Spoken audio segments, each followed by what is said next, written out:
Hi, so welcome back. Today on Real Auto Reports, right here from Real Auto Ranch, we have the real video on this 2014 Lexus IS 250 all-wheel drive. This is the more entry model than the IS 350 F Sport we looked at before. So we're going to jump in, give you all the details, and a little bit of a comparison to the car we tested previously. So let's jump in the driver's seat and get going. All right, so here we are in the 2014 IS 250 all-wheel drive from Lexus. This is a neat car to test because it is a vehicle that we already tested its bigger cousin, if you will, the more powerful IS 350 F Sport all-wheel drive. And, well, this vehicle, I want to see what the differences are between the 2.5-liter and the 3.5-liter V6 we saw in the IS 350 F Sport. So, as we pull out a Real Auto Ranch, the thing that I find most interesting is, if I had never driven the V6, I don't know that I would have been disappointed with this 250. It's only 204 horsepower. That is a little more than 100 horsepower less than the 306 horsepower coming out of the 350 V6. So that 3.5-liter V6. With the all-wheel drive, we're seeing a 0 to 60 time, at least advertised by Lexus, of 8.3 seconds in the all-wheel drive, about 7.7 seconds if you have the IS 250 rear-wheel drive. So not too bad. I mean, that is not lightning fast by any stretch of the imagination, but it is certainly peppy and not that far out of reach of the high sixes that you'll see, or mid to high sixes you'll see out of the 350 all-wheel drive. Now, one thing I'd like to point out is that the F Sport is going to feel a little different because it does have a different transmission. And so you're going to get a little bit more economy out of the F Sports than you will even this IS 250. So the funny part is that this IS 250 will get about 20 miles per gallon in town and about 27 miles per gallon out on the freeway. You'll actually see a mile per gallon better out of the F Sport IS 250 because of the different transmission setup. But you'll also get that sports tuned suspension, so it'll ride a little rougher than this and be a little flatter through the corners. Although the thing that I would like to say about this IS 250 is that you're talking about what should be the base model, although this is well optioned with the luxury package on it and all of the things that you might want, like the navigation, memory seats, heated seats, sunroof with the shade, everything you could imagine. Now, what it doesn't have is just that extra speed. So you get a little bit better fuel economy than the standard IS 350 V6, and then you add the F Sport in either package, in either engine, and you'll see just a hair bit better mile per gallon because of the different gearing and transmission setups in those cars.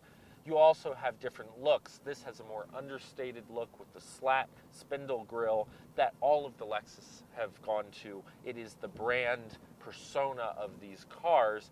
And then, of course, you will have, some neat features like in this vehicle we have the upgraded seats, and we have heated seats, cooled front seats both sides, so both driver and passenger, 3-setting memory seats, which a lot of people know that I like because there's always times where you can use an extra setting. Maybe you have a third driver, maybe you have different shoe heights and you drive in different positions. I know for a lot of my gal friends, they could use 2 of those settings just by themselves from flats to heels. It's great to see cars that have that versatility in them, like this IS 350. Now, this is not a cheap car. The IS 350 F Sport that we tested, that was the all-wheel drive, was $49,600 thereabout, MSRP, so the manufacturer suggested retail price. This vehicle is going to be $47,000, just a hair over that actually, 100 and some, so 47, 100 and some change. That means that the two cars are about $2,500 apart in terms of what their price tag is. And so what you have to realize about these cars is that they are not inexpensive, and Lexus is not making it unobtainable to get from this car to the highest performance model that they make in the IS 350 or 250 setup. You can go to the ISF, which they've just come out with not that long ago, and that will be their super performance model, and it'll start somewhere in the $60,000 range. So that is going to be quite the car in this IS frame. But in these cars, what I guess the best thing I could tell you about the IS 250 is that this is a great compact luxury car. It is a sports sedan. It is a vehicle that will give you all the luxury features, as much or as little as you need. Navigation, the Lexus app suite, which will let you do all sorts of things, like from reservations to directions. They have destination assist in these cars to help you find your destination. Dual climate control, these neat touch controls, heated steering wheel in this package, auto wipers, auto headlights, auto high beams. Now, you don't have adaptive cruise in the IS line, but all in all, this is going to compete very well with the other mid-size, well, I should say compact luxury competition out there, which is going to be your 3 Series, C-Class Mercedes, Audi A4. All of these vehicles will be in the competition set for these cars. And these are your highline brands. These are your luxury cars that people think of, and it's something that I think you're going to find lives up to that expectation. The fit and finish is good. And this car feels peppy. It feels torquey. It does everything you want. We've driven it in the snow, and so it doesn't look like it's snowing right now, but that's Colorado for you. And what I have been most impressed in this car with is the versatility in the driving experience. It can cruise well at low speeds. It can also go quite quickly and hold the road nicely in the base suspension. If you have the F-Sport suspension, you're going to have a sport-tuned suspension. It's going to ride a little rougher in town. It's going to ride a little flatter through the corners. But the basic suspension you have here, you can feel the road grooves and the joints in the road, but it's not unpleasant.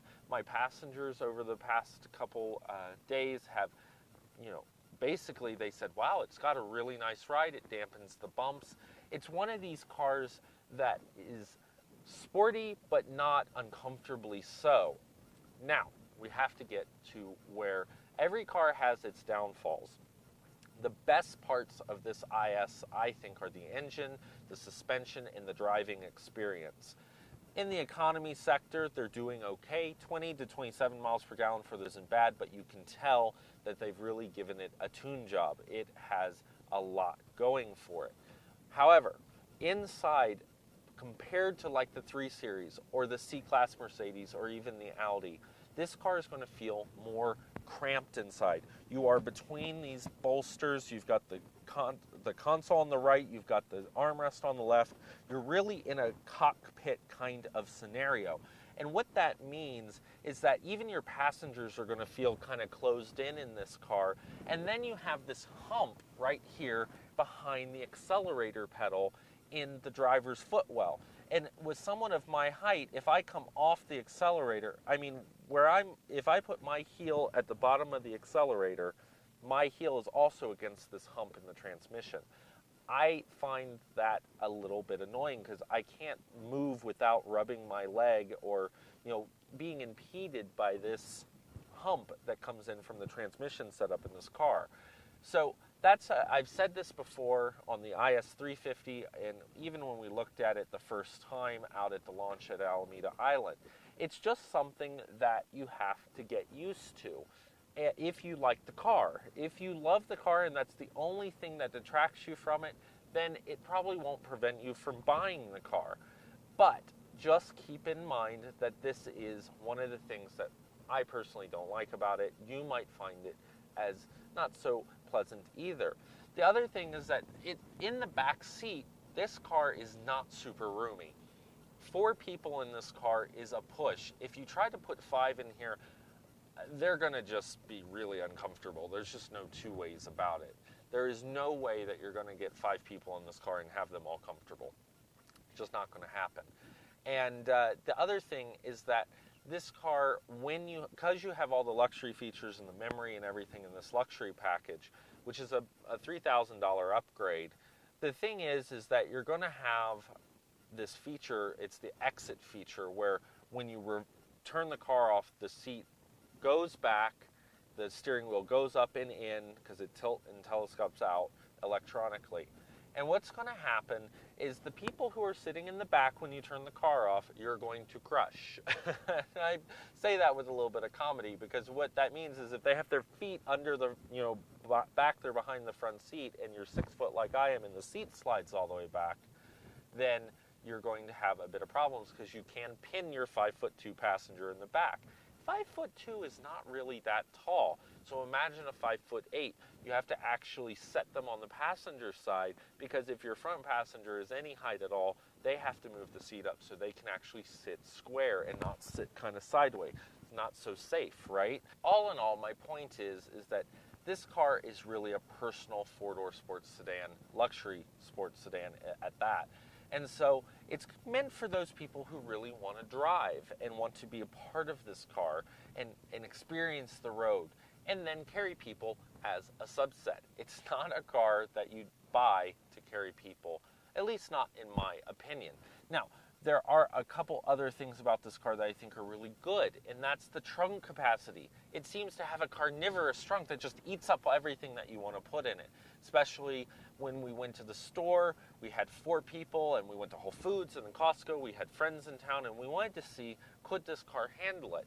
Well, we got everything in this car, several $100s of Costco shopping, Whole Foods shopping, and yes, we had a few bags on our laps here inside the car, but all in all, everything fit, and we were able to get it all home without breaking any of it. And that was the key test right there. In a pinch, how much can you put into this car? So, all in all, great car, I think. I think that Lexus has done a nice job with the outside redesign. There is nothing like it on the market that has quite as sculpted a body, at least in my opinion. So take a look at it, drive it in several scenarios. If you think you're going to be carrying people in the back seat, take some people with you on the test drive so you can test that out. That is my best advice, because you will not find as versatile a car really in price and in function really out on the market. And from my perspective, Lexus still comes in under a lot of the competition, like the BMW and the Audis and the Mercedes. You get a great looking car, and you get that Toyota reliability. These cars run forever, and they've proven that even with all this technology and electronics in them, they have a good quality assurance track record. So you've got push button to start, keyless entry. The thing you don't have on this car that I wish it would have, considering it has all these luxury features and heated seats and heated steering wheel and all of this, is I wish it had an auto start. An auto start would just be fantastic. And we find auto starts on a lot of the cars priced under this in the Hyundai and Kia lines, and even in the Dodge and Chrysler lines, where the cars are bigger, and or even not if you're looking at the Dart. But in our Dodge Charger RT Max, that car stickered for $40 and some change, so $7,000 under this, and it came with all of those features, plus rear heated seats and auto start, 2 things that this car does not have. But it is not a sports sedan, it is a muscle car. So it's not really apples to apples, but you guys get what I'm trying to say. Cross shop, see if this is what you want, drive it in a bunch of different scenarios. You'll find that the all-wheel drive in this is phenomenal. You can do circles and tight turns, it won't impede you. Lexus is doing a great job in this vehicle. It just has to fit your lifestyle and how you're going to use it, and that's what's going to make it a great car or not right for you. We'll have the wrap-up coming up next, right here at Real Auto Reports from Real Auto Ranch, so stay tuned. All right, so that's the real video, the real review on this 2014 IS 250 all-wheel drive from Lexus. I think this is a great looking car. It is a car that has a lot of shining features on it and a lot of versatility in the model range, all the way from the base IS 250 rear-wheel drive to this all-wheel drive and on up to the IS 250 F Sport. Of course, then you can get the bigger V6 engine in the 350. And that's your biggest difference between the cars, is really the performance that you get. So if you want Kind of like the BMW model, if you want the bigger engine and the faster speeds, you go up to the bigger package in the 350. But all in all, the price points won't be that far apart. That's the thing to remember. $47,000 thereabout for this car, a little bit over as the MSRP. It has all the luxury features available on it, and you can even get this 250 in the F Sport looking package, and only Lexus fans would know whether or not you have the top of the line F Sport IS or not. You can also look at the ISF, which is their super performance model, but that's going to ring you up right around $60K. We really like this car, but it does have some detractors in the interior space and carrying people. But in carrying stuff and cargo, it's pretty flexible with a very nicely organized trunk that holds quite a bit more than we expected. It's going to really shine out on the curvy roads. It has great handling even in the base suspension. And remember, if you add the F Sport package to it for about $3,000, you're going to get the sport-tuned F Sport suspension. Lexus is doing a good job with these cars, but as I said, if interior room is your concern, you might want to cross-shop this with its competition, the BMW 3 Series, the Audi A4, the C-Class from Mercedes. We'll have more coming up right here from Real Auto Reports, right here at Real Auto Ranch, so stick with us, and we'll see you down the road.